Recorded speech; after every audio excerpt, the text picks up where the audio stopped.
Highs நஜசோனா. இன்னைக்கு நம்ம எதை பத்தி பார்க்க போறோம் அப்படின்னு பாத்தீங்கன்னா, வெனிசுலா அதிபர் நிக்கோலோ மடுரோவ அமெரிக்க அதிபர் டொனால்டு ட்ரம்ப் வந்து கைது பண்ணி வச்சிருக்காங்க. அப்படி வெனிசுலா அதிபர் என்ன தப்பு பண்ணிருப்பாரு அமெரிக்க அதிபர் கைது பண்ற அளவுக்கு? அது மட்டும் இல்லாம அந்த வெனிசுலா அதிபரை கைது பண்ணி வச்சிருக்காங்க. இப்ப எந்த இடத்துல வச்சிருக்காங்க, இப்ப அவர்கிட்ட என்ன விசாரணை போயிட்டு இருக்குது, இதெல்லாம் பத்தி தான் ஃபுல் டீட்டெயிலா நம்ம இந்த வீடியோல பார்க்க போறோம். இந்த வீடியோக்குள்ள போறதுக்கு முன்னாடி இந்த வீடியோ பத்தின கருத்து ஏதாவது உங்களுக்கு இருந்துச்சுன்னா தாராளமா கமெண்ட்ல சொல்லுங்க. ஏன்னா உங்களுடைய கமெண்ட்டை பார்த்துட்டு நாங்க நெக்ஸ்ட் வீடியோ இன்னும் பெஸ்டா எடுக்கிறதுக்கு யூஸ்ஃபுல்லா இருக்கும். வாங்க வீடியோக்குள்ள போய் பார்த்து தெரிஞ்சுக்கலாம்.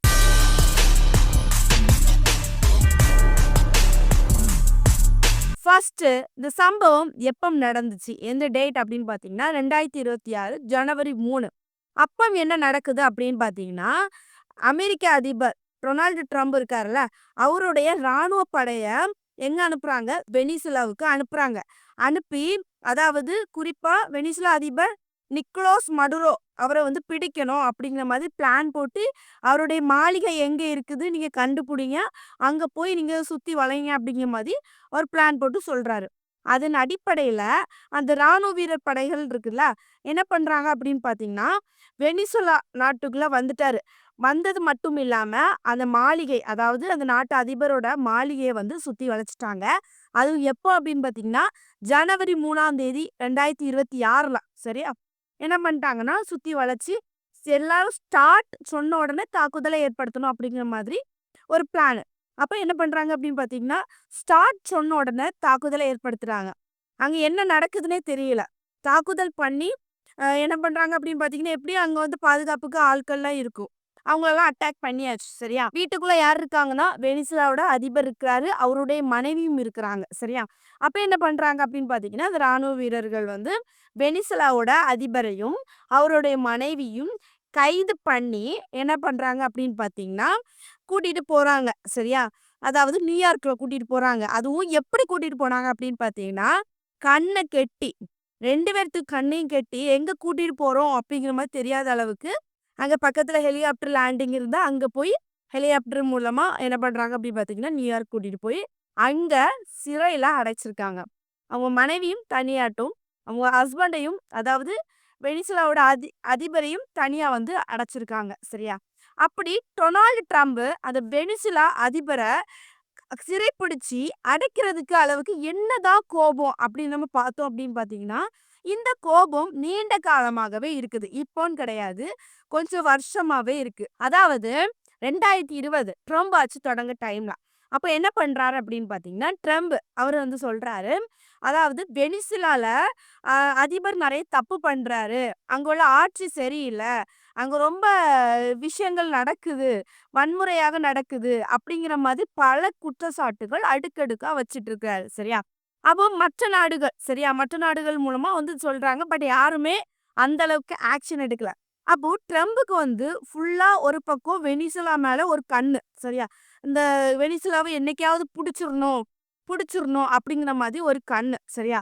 அப்போ என்ன பண்றாரு அப்படின்னு பாத்தீங்கன்னா, இதுதான் வாய்ப்புன்னு சொல்லிக்கிட்டு ஜனவரி 3ஆம் தேதி கைது பண்ணாருல, மொத்தமா அவரை கைது பண்ணிட்டாரு. கைது பண்ணி சிறை பிடிச்சுட்டாங்க. சிறை பிடிச்சிட்டு ட்ரம்ப் சொன்னாரு, "எனி வெனிசுலாவ அமெரிக்கா நாங்க வந்து ரன் பண்ணுவோம்." அப்படிங்கிற மாதிரி அவர் வந்து அசால்ட்டா வந்து சொல்லிட்டு போனார். சரியா? இப்போ வெனிசுலாவ யார் ரன் பண்ண போறாங்க அப்படிங்கிற மாதிரி இன்னும் வந்து முடிவுக்கு வரல. பட் அமெரிக்க அதிபர் சொல்லியிருக்காரு.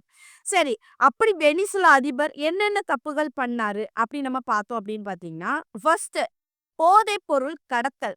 அதாவது அவருடைய ஆட்சி அங்க இருக்கிறதுனால ரொம்பவே அந்த பிளேஸ்ல போதைப் பொருள் கடத்தலுக்கு வந்து ரொம்பவே அசால்ட்டா மாறிடுச்சு. சரியா? அதிகமா போதைப் பொருட்கள் அங்கிருந்து சப்ளை ஆகுற மாதிரி இருக்குது அப்படிங்கிற மாதிரி அசால்ட்டா வந்து நடக்குதுனால அமெரிக்க அதிபர் ட்ரம்ப் வந்து சொல்றாரு. சரியா? சரி, அடுத்தது அங்க என்ன நடக்குது அப்படிங்கிற மாதிரி பாத்தீங்கன்னா, கொக்கைன்ஸ் இறக்குமதி. சரியா?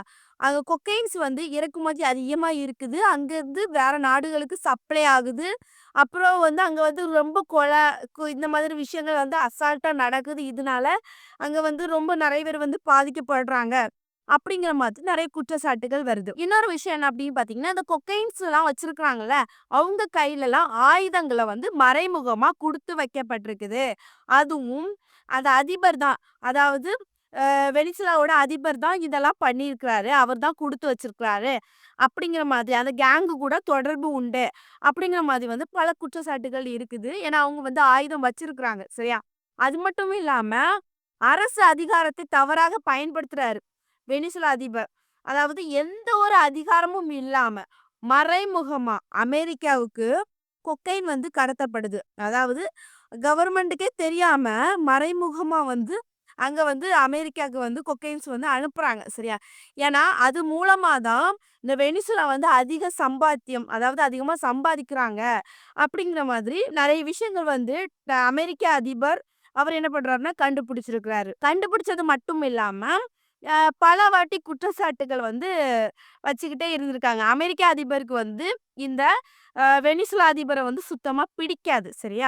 இப்போ வெனிசுலா அதிபர் வந்து எப்பலாம் ஆட்சியில இருந்தாரு அப்படின்னு பார்த்தோம் அப்படின்னு பார்த்தீங்கன்னா, வெனிசுலா அதிபர் மடுரோ வந்து 2013 ஏப்ரல் 14ஆம் தேதி. சரியா? அப்பதுலருந்து 2013லருந்து 2019 வரை இருந்திருக்காரு. 2019லருந்து அதாவது 2025 வரை இருக்கிறார். சரியா?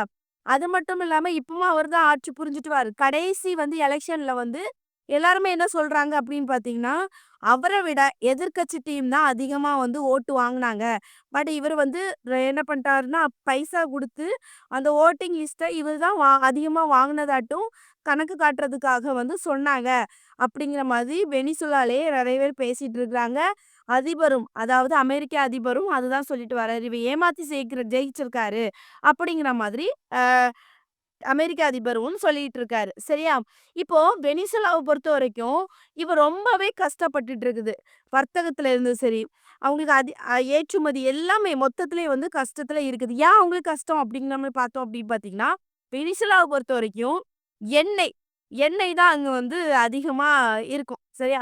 அங்க இருந்தா எண்ணெய் வந்து மத்த இடங்களுக்கு சப்ளை ஆகுதுன்னு நெனச்சுக்கோங்களேன். பட் அமெரிக்கா வந்து தடை விதிச்சுட்டாங்க. எண்ணெய் வந்து உங்கள்ட்ட வாங்க மாட்டோம். இங்க இருக்க பொருட்கள் வந்து வெனிசுலாக்கு வராது. அப்படிங்கிற மாதிரி நெறைய விஷயங்கள் வந்து பொருளாதார தடை போட்டுட்டாங்க. அதனால என்ன ஆகுது அப்படின்னு பார்த்தீங்கன்னா, வெனிசுலாக்கு வந்து ரொம்பவே கஷ்டமா ஏற்படுது. அங்க வந்து சம்பளம் கம்மியாகுது.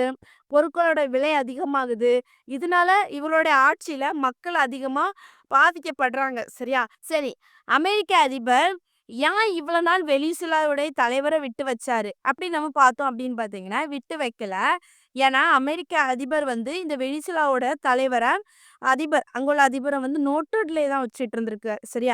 அப்போ ஒரு அறிவிப்பு குடுத்துருக்காரு. என்ன அப்படின்னு பார்த்தீங்கன்னா, வெனிசுலா அதிபர வந்து யார் நீங்க எனக்கு புடிச்சு தாரீங்களோ, அவங்களுக்கு 50 மில்லியன் சன்மானம் வந்து தரப்படும் அப்படிங்கிற மாதிரி ஒரு அறிவிப்பும் குடுக்கப்பட்டிருது. சரியா? அதன் அடிப்படையில வந்து என்ன பண்ணியிருக்காரு அப்படின்னு பார்த்தீங்கன்னா, 2026ல வாய்ப்பா ஜனவரி 3ஆம் தேதி "நீ இவர சும்மா விட்டு வைக்கக்கூடாது. நம்ம நாட்டிலேயே வந்து மறைமுகமா இந்த மாதிரி விஷயங்கள பண்றாரு." அப்படிங்கிறதுக்காக என்ன பண்றாருன்னா, களம் இறங்கிட்டாரு.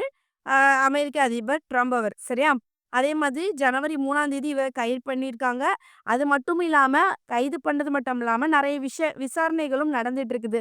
என்னென்ன பண்ணுனாரு? என்னென்ன இது இது போக என்னென்னலாம் பண்ணிட்டு இருக்காரு? அது எல்லாத்தையுமே விசாரணை பண்ணிட்டு இருக்கிறாங்க. அது மட்டும் இல்லாம, இத குறித்து வெனிசுலால இப்ப மக்கள் எந்த அளவுக்கு பாதிக்கப்படுறாங்க? அப்படி நம்ம பார்த்தோம் அப்படின்னு பார்த்தீங்கன்னா, அதாவது இந்த அதிபர் இருக்கார்ல, அதிபர் வந்து கைது பண்ணியாச்சுல, துணை அதிபரா இருந்தவங்க வந்து அந்த பொறுப்ப அதாவது இடைக்காலத்துக்காக அவர் வந்து வெளிய வர்றது வரைக்கும் அவங்க அந்த பொறுப்ப எடுத்துப்பாங்க. அப்படி அவங்களுடைய பொறுப்பு மக்கள வந்து பார்த்துட்டு இருக்காங்க. சரியா? இன்னொரு விஷயம் என்ன அப்படின்னு பார்த்தீங்கன்னா, அங்க போராட்டம் நடந்துட்டு இருக்குது.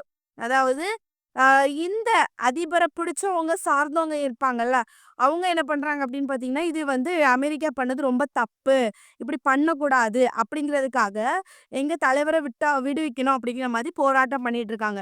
இன்னொரு பக்கம் என்ன பண்றாங்க அப்படின்னு பார்த்தீங்கன்னா, இந்த வெனிசுலா அதிபர கைது பண்ணதுனால, எல்லாருமே ஜாலியா இருக்காங்க, செலிப்ரேட் பண்றாங்க அப்படிங்கிற மாரி தான் சொல்லியாகணும். யாரு அப்படின்னு பார்த்தீங்கன்னா, எதிர்க்கட்சியை சார்ந்தவங்க இருப்பாங்கல்ல, அதாவது எதிர்க்கட்சி தலைவர பிடிச்சவங்க அப்படி இருப்பாங்கல்ல, அவங்க வந்து இத செலிப்ரேட் பண்றாங்க. இது இவருக்கு வேணும். எல்லாமே பொய்யி, ஊழல் எல்லாமே பண்றாரு, கள்ளத்தனம் பண்றாரு, புடிச்சது கரெக்ட் தான் அப்படிங்கிற மாதிரி அவங்க என்ன பண்றாங்க அப்படின்னு பார்த்தீங்கன்னா, இது செலிப்ரேட் பண்ணிட்டு இருக்காங்க. இதே வெனிசுலால 2ஆ பிரிஞ்சு இந்த மாதிரி 2 தரப்பு வாதமும், ஒருத்தவங்க கொண்டாட்டமும், ஒருத்தவங்க வந்து போராட்டமும் பண்ணிட்டு இருக்காங்க. சரி, இந்த வீடியோ பார்க்குற நீங்க அமெரிக்க அதிபர் ட்ரம்ப் அவர்கள் இந்த வெனிசுலா அதிபர கைது பண்ணியிருக்காங்கல்ல. இத பத்தி நீங்க என்ன நினைக்கிறீங்க? உங்களுடைய கருத்து என்ன? இத கமெண்ட்ல சொல்லுங்க. நெக்ஸ்ட் ஒரு வீடியோல சந்திக்கிறேன். பாய்.